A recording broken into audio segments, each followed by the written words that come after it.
हे पुरुषोत्तम बंधे पुरुषोत्तम बंधे पुरुषोत्तम আমার জীবন পথে সারথী পরম প্রেমময় শ্রী শ্রী ঠাকুর অনুকূল চন্দ্রের শ্রীচরণে প্রণাম জানিয়ে শুরু করছি আজকে পরিবেশনা। শ্রদ্ধেয় দাদা মায়েরা, আপনারা শুনছেন মোহিনীনন্দন ইউটিউব চ্যানেলে পরিবেশনায় পরম প্রেমময় শ্রী শ্রী ঠাকুর অনুকূল চন্দ্রের ভাবধারায় আলোচনা। তো শ্রদ্ধেয় দাদা মায়েরা, আমি জানি শ্রী শ্রী ঠাকুরের মন্ত্রপ্রত শিক্ষার্থী ছাড়াও আরও অনেকেই আমার এই ভিডিওটা দেখেন, তাই আপনাদের প্রতি রইল আমার প্রতি নমস্কার। তো সমাজ দর্শক, অনেকেই বলে থাকে একটি সহজ কথা যে শ্রী শ্রী ঠাকুর অনুকূল চন্দ্রের অনুসারীরা, অর্থাৎ শ্রী শ্রী ঠাকুর অনুকূল চন্দ্রের দীক্ষা যারা নিয়েছে তারা কৃষ্ণ মানে না, তারা গীতা ভাগবত এগুলা মানে না, এমন একটা মুখস্থ কথা অনেকেই বলে থাকে। তাই আমার আজকে আলোচনা মূলত এই বিষয়টা নিয়ে, যারা বলে থাকেন শ্রী শ্রী ঠাকুর অনুকূল চন্দ্রের শিষ্যরা গীতা মানে না, কৃষ্ণ মানে না, আপনাদের কাছে বিশেষ অনুরোধ, দয়া করে আমার আজকে এই ভিডিওটা শুনবেন এবং পারলে আপনি শেয়ার করে দিবেন, যাতে আরও অনেকের এইরকম একটা ভ্রান্ত ধারণা যে শ্রী শ্রী ঠাকুর অনুকূল চন্দ্রের শিষ্যরা গীতা মানে না, কৃষ্ণকে মানে না, আমি আজ প্রমাণ করে দেব। বরং আপনাদের চেয়ে যারা অনুকূল ঠাকুরের শিষ্য নয়, আপনারা যতটুকু কৃষ্ণকে মানেন, গীতাকে মানেন, তার চেয়ে বেশি কৃষ্ণকে মানেন, গীতাকে মানেন, গীতার আদেশ উপদেশ নির্দেশ মেনে চলেন শ্রী শ্রী ঠাকুর অনুকূল চন্দ্রের শিষ্যরা।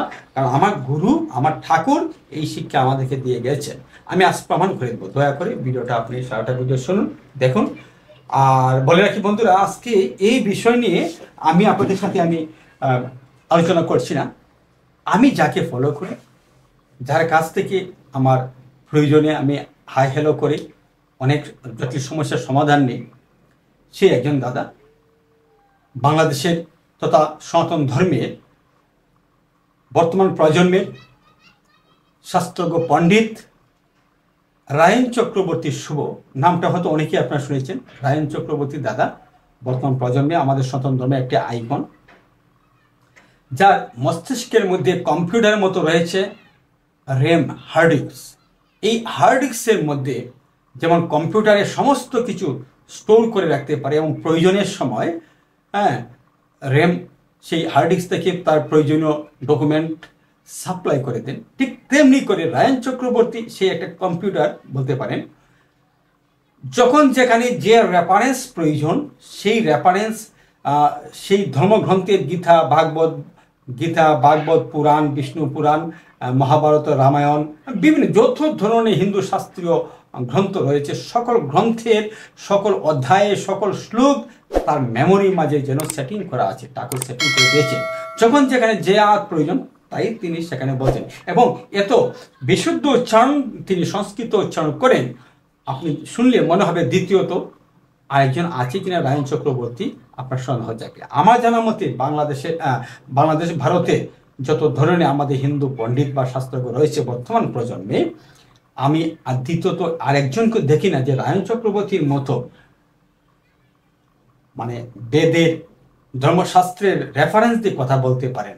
তো যদি আপনাদের জানা থাকে তা আপনারা কমেন্টে জানাতে পারেন, দাদা এরকম বা ওনার চেয়ে আরও ভালো একজন আছেন, আপনার নাম আমার জানার মতে নেই। যাই হোক, সেই রায়ন চক্রবর্তী দাদা শ্রী শ্রী ঠাকুর অনুকূল চন্দ্রের মন্ত্রপ্রত শিষ্য, তিনি একজন সস্তায় ব্রতধারী কর্মী এবং সংস্কৃতে রয়েছে তার অগাধ জ্ঞান। আজ আপনাদের সামনে সেই রায়ন চক্রবর্তী দাদা বক্তব্য তুলে ধরবেন কৃষ্ণকে এবং গীতাকে অনুকূল ঠাকুর শিষ্যরা মানেন কি মানেন না সেই বিষয়ে। ধৈর্য ধরে ভিডিওটা আপনারা দেখুন। অনুকূল ঠাকুরের ভক্তরা কৃষ্ণকে মানে না। এইখানে যারা ঠাকুর অনুকূল চন্দ্রে দীক্ষিত আছেন আপনারা জানেন, আমরা যারা শ্রী শ্রী ঠাকুর অনুকূল চন্দ্রকে গ্রহণ করলাম, একদল লোক অভিযোগ করেন এরা গীতা মানে না, অনুকূল ঠাকুরের ভক্তরা গীতা মানে না, অনুকূল ঠাকুরের ভক্তরা কৃষ্ণকে মানে না। কিন্তু আমি বলি, আমরা যতটা না কৃষ্ণকে মানি, আমরা যতটা না গীতাকে মানি, এতটা আপনি মানেন কিনা সন্দেহ আছে।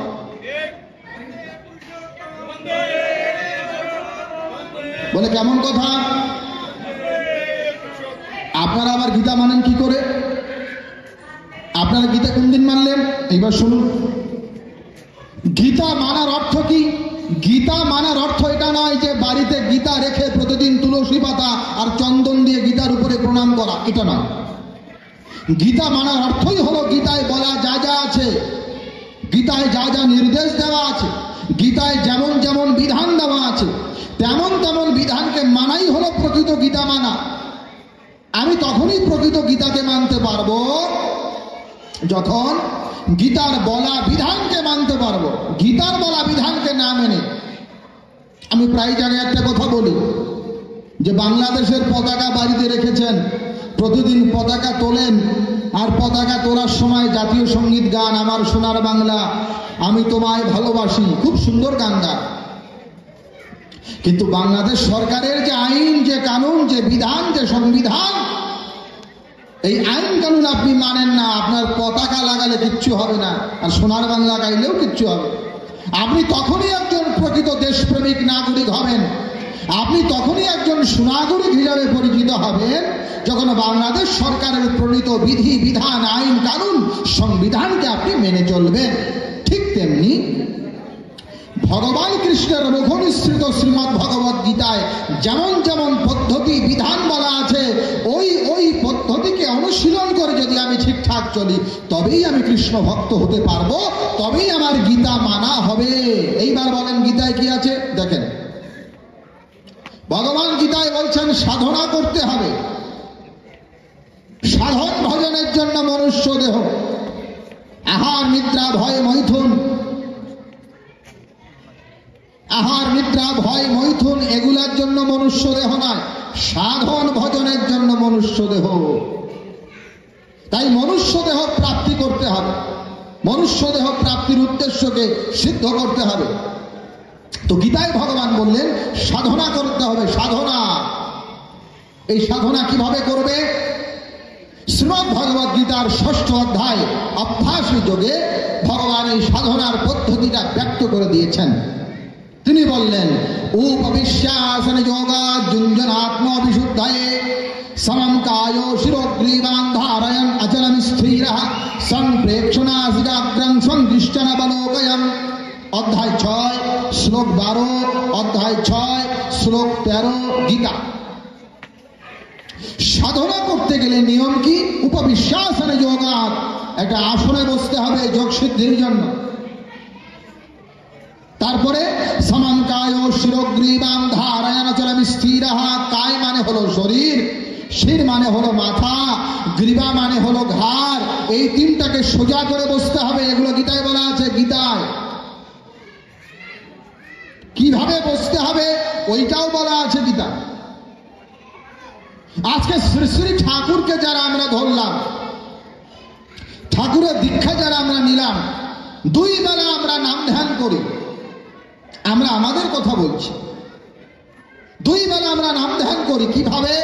একদম স্ট্রেট হয়ে বসে, মাথা, ঘাড়, মেরুদণ্ড তিনটা সোজা করে বসে ভুরু যুগলের মাঝখানে ইষ্টমূর্তি ধ্যান করি। এইটাকে আমরা যজন বলি 2 বেলা। এই যে আমরা নিয়মটা পালন করছি, ভগবত গীতায় ভগবান কৃষ্ণচন্দ্র এই বিধানটাই দিয়েছিলেন। এই জন্য আমি বললাম যে আমরা যেভাবে মানি অন্য কেউ মানে কিনা সন্দেহ। ভগবান বললেন সমম কায় শিরোগ্রীবান, মাথা, ঘাড়, মেরুদণ্ড সোজা করে বসতে হবে। ধারয়ন অচলম স্থিরঃ, অচল হতে হবে, নড়াচড়া করা যাবে না। আবার গীতার 5ম অধ্যায় কর্ম সন্ন্যাসী যোগ যদি পড়েন, সেখানেও ভগবান এই কথাই বললেন স্পর্শান কৃত্বা বহির্বাহ্যাশ্চক্ষুশ্চৈবান্তরিভ্রুব প্রাণপানৌ সমৌ কৃত্বা নাসভ্যন্তরচারিণৌ यतेन्द्रियमनबुद्धिर्मुनिर्मोक्षपरायण विगतच्छा भयक्रोधः यः सदा मुक्त एव सा। 5ম অধ্যায় কর্ম সন্ন্যাস যোগ গীতা। তিনি বললেন এই শরীরের সমস্ত স্পর্শ, রূপ, গন্ধ আদি বিষয় গ্রাহ্য ইন্দ্রিয়গুলোকে সংযত করিয়া, নিবৃত করিয়া, চক্ষুশ্চৈবান্তরে ভ্রুব, এই ভ্রু যুগলের মাঝখানে যে স্থান রহিয়াছে ওইখানে মনোসংযোগ করিতে হইবে। আবার গীতার 8ম অধ্যায় অক্ষর ব্রহ্মযোগে ভগবান কৃষ্ণ বললেন সর্বদ্বারাণি সংযম্যম মনোরিধিনিরুদ্ধ মূর্ধন্যাধ আত্মন প্রাণমস্থির যোগ ধারণম। শরীরের 9টি দরজাকে নিয়ন্ত্রণ করিয়া, সংযত করিয়া ভুরু যুগলের মাঝখানে মনকে সংযোগ করতে হবে। আরো শোনেন, আমি কেন এই কথাগুলো বলছি।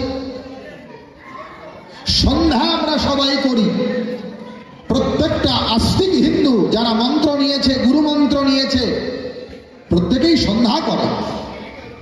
কিন্তু এই সন্ধ্যা করার কিছু নিয়ম আছে। কোথায় সন্ধ্যা করতে হবে, কোন জায়গায় সন্ধ্যা করতে হবে, আমাদের শাস্ত্রে সব বলে দেওয়া। একটা উপনিষদ আছে, জাবাল উপনিষদ, সেইখানে বলা হলো এই শরীরের ভেতরে একটা জায়গা আছে, ওই জায়গায় বসে সন্ধ্যা করতে হয়। আমাদের বেদে বলছে, ওখানে বলল প্রবার ঘ্রাণস্য যাহ সন্ধি সাহেশ দৌর্লকস্য পরস্য সন্ধির ভবতীতি এতদ বৈ সন্ধিং সন্ধান ব্রহ্মবিদ উপাসতে। এই ভুরু যুগলের মাঝখানে আর নাক যেখানে শুরু হইয়াছে, এই দুইটার যেখানে মিলিত, অর্থাৎ এই ভুরু যুগলের মাঝখানের অবস্থান আর নাক যেখানে শুরু হয়েছে, এই দুইটা জায়গার যে সন্ধি স্থল, মিলিত স্থল রয়েছে, ওইখানে সন্ধ্যা করিবে। এটা বেদের নির্দেশ, জাবাল উপনিষদ। গীতাতে ওই কথা বলল, মূর্ধ্যাধাৎ প্রাণমস্থিত যোগ ধারণাম। ভুরু যুগলের মাঝখানে মনকে নিয়ন্ত্রিত করিয়া যোগ ধ্যান করিবে, সন্ধ্যা করিবে, সাধন করিবে। বেদ উপনিষদ গীতাতে বারংবার এই কথাগুলো বলা হয়েছিল। কিন্তু আমরা কি করলাম? আমরা গীতা রাখলাম, গীতা পড়লাম, শ্রীকৃষ্ণের ছবি রাখলাম, বেদ রাখলাম, উপনিষদ রাখলাম, কিন্তু যেভাবে ভগবান বসতে বললেন ওইভাবে বসলাম না। যেখানে ভগবান মনকে রাখতে বললেন সেইখানে রাখলাম না। তাহলে কি করে ভক্ত হলাম? শ্রী শ্রী ঠাকুরকে ধরে আমরা শিখলাম এইভাবে বসতে হয়, শ্রী শ্রী ঠাকুরকে ধরে আমরা শিখলাম এইভাবে জপ করতে হয়, এইভাবে নাম করতে হয়। কাজেই ঠাকুরকে ধরলে, ঠাকুরকে মানলে গীতাকে মানা হয়, ঠাকুরকে ধরলে, ঠাকুরকে মানলে শ্রীকৃষ্ণকেই মানা হয়। যারা ঠাকুরের বিধানকে মানে তারা শ্রীকৃষ্ণের বিধানকে শক্ত করে মানে, যারা ঠাকুরের আদেশকে পালন করে তারাই শ্রীমদ্ ভগবত গীতাকে শক্ত করে মানে। এতে সন্দেহের কোনো অবকাশ নেই। গীতাতে ভগবান আরেকটি কথা বললেন, তৃতীয় অধ্যায়ের 12 নম্বর শ্লোকে তিনি বলছেন, ইষ্টান ভোগান হি দেবা দাস্যন্ত যজ্ঞ ভাবিতা তৈর দত্তান প্রদায় পজভূতে স্ত্রীনৈবস। দেবতার দত্ত বস্তু যারা দেবতাকে নিবেদন না করিয়া খায় উহারা চোর। আবার শ্রীমদ্ ভগবত গীতার 9ম অধ্যায়ে ভগবান কৃষ্ণ বলছেন, যৎ করোষি যতস্নাসি যৎ জুহোষি দদাসি যৎ তপস্যসি কৌন্তেয় তৎ কুরু সমাদর্পণম। তুমি যাই করো, হোম করো, খাও আর যজ্ঞ করো, উহা সমস্তই আমাকে অর্পণ করে করবে। অর্থাৎ আমাদের যা কিছু ভোগ্য বস্তু, যা আমরা উপভোগ করি, যা আমরা ব্যবহার করি, সেটা নিবেদন পূর্বক করতে হবে। যদি অনিবেদন করে তা করা হয় তাহলে চুরি করা হয়, চৌর্য বৃত্তি করা হয়। শ্রী শ্রী ঠাকুরকে ধরলে, ঠাকুরের বিধানকে মানলে আরেকটি বিধানকে মানতে হয়, ওটার নাম ইষ্টভৃতি। একদল লোক প্রশ্ন করেন যে ইষ্টভৃতি তোমরা করো, কিন্তু ইষ্টভৃতি করো পয়সা দাও কেন? ইষ্টভৃতি করো, তোমরা ফল দাও, তোমরা অন্ন দাও, আমরা যেমন খাবার আগে নিবেদন করি, কিন্তু টাকা পয়সা কেন দিই? ধর্মের সঙ্গে আবার টাকার সম্পর্ক আছে না? ধর্মের সঙ্গে তো অর্থের কোনো সম্পর্ক নাই। তাহলে পরে তোমরা ইষ্টপ্রীতি করো, টাকা দাও, এটা আবার কেমন ধর্ম? এই প্রশ্ন আসতেই পারে। কিন্তু শুনুন, ধর্ম, অর্থ, কাম, মোক্ষ এই চতুর্বর্গ ফল দেওয়া আছে। যে অর্থ ধর্মের জন্য সেইটাই অর্থ।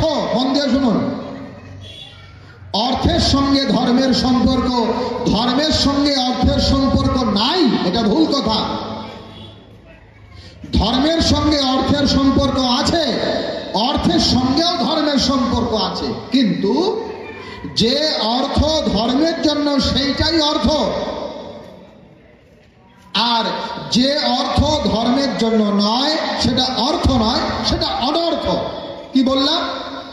যে অর্থ ধর্মের জন্য সেইটাই অর্থ, আর যে অর্থ ধর্মের জন্য ব্যয় করা হয় না সেটা অনর্থ। এই জন্য অর্থের প্রয়োগ করতে হবে। আমাদের শাস্ত্রে কোনো নিয়ম আছে? এই যে ইষ্টভৃতি আমরা করি, প্রাচীন ধর্মশাস্ত্রে বৈদিক যুগে যখন গুরুকুল ব্যবস্থা ছিল, অর্থাৎ উপনয়নের মধ্য দিয়ে শিষ্যরা গুরুকুলে বাস করতেন, সেই অবস্থায় প্রত্যেক ব্রহ্মচারী প্রতিদিন ভিক্ষা করতেন। এগুলো প্রাচীন নিয়ম। ভিক্ষা করে সেই ভিক্ষালব্ধ দ্রব্য আগে গুরুকে দিতেন। গুরুদেব অনুমতি করতেন, এইখান থেকে তুমি নাও, তারপরে সেটা গ্রহণ করতেন। এটা প্রাচীন নিয়ম ছিল। ব্রহ্মচর্য আশ্রমকে পার করে যখন গার্হস্থ্য আশ্রমে যেত, তখনও প্রতিদিন নিজে অন্ন ভক্ষণ করার পূর্বে গৃহস্থের কর্তব্য ছিল পঞ্চমহাযজ্ঞ করবে। ওখানে দেবযজ্ঞ, ঋষিযজ্ঞ, ভূতযজ্ঞ, এইগুলো নিয়ম ছিল। অর্থাৎ দেবতাকে দিতে হবে, ঋষিদেরকে দিতে হবে, ভূত প্রাণী জগৎ এদেরকেও দিতে হবে। এদেরকে দিয়ে তারপরে ভোজন করো। বেদে বলল, যে ব্যক্তি দেবতাকে দেয় না, গুরুকে দেয় না, মহাপুরুষকে দেয় না, না দিয়ে নিজে খায়, সে পাপ ভক্ষণ করে। তো বৈদিক যুগে এই পদ্ধতিটা ছিল যে আগে গুরুকে দিতে হয়, তারপরে গ্রহণ করতে হয়। আচ্ছা, এগুলো তো খাবারের কথা বললো, অর্থ দেওয়ার কোনো নিয়ম ছিল? ছিল। অর্থও দিতে হবে। কোথায় লেখা আছে এটা? কুলার্ণব তন্ত্রের, কুলার আপনারা জানেন আমাদের সনাতন ধর্মের দুটো ভাগ আছে। একটাকে বলা হয় শ্রুতি ভাগ, শ্রৌত ভাগ, এটাকে নিগম শাস্ত্র বলে। আরেকটাকে তন্ত্র শাস্ত্র বলে। এটা আগম, একটা নিগম, একটা আগম। নিগম মানে উপনিষদ, বেদ, শ্রুতি, আর আগম মানে হলো তন্ত্র শাস্ত্র। এই আগম শাস্ত্রের বক্তা হলেন ভগবান মহেশ্বর। তো কুলার্ণব তন্ত্রে ভগবান মহেশ্বর বললেন, স্বদ্রব্য বিনিয়োগাঞ্চ না নিবেদ্য গুরৌচরে আ নিবেদ্য তুজাহ গুরুজাত সব ভবে ব্রহ্মঘাতকঃ। তিনি বলছেন, নিজের উপার্জিত অর্থ, নিজের উপার্জিত সম্পদ, ধন, উহা আগে গুরুকে দেবে। স্বদ্রব্য বিনিয়োগাঞ্চ, আগে গুরুকে দেবে। না নিবেদ্য গুরৌচরে, গুরুকে না দিয়ে ব্যয় করবে না। অনিবেদ্য যাহা করিয়া, যে ব্যক্তি গুরুকে নিবেদন না করিয়া অর্থ ব্যয় করে, নিজের উপার্জিত অর্থ, কিন্তু গুরুকে না দিয়ে যে ব্যক্তি ওই ধন ব্যয় করে, ওই অর্থ ব্যয় করে, তো কুলার্ণব তন্ত্রে ভগবান মহেশ্বর বলছেন, সা ভবেৎ ব্রহ্মঘাতকঃ।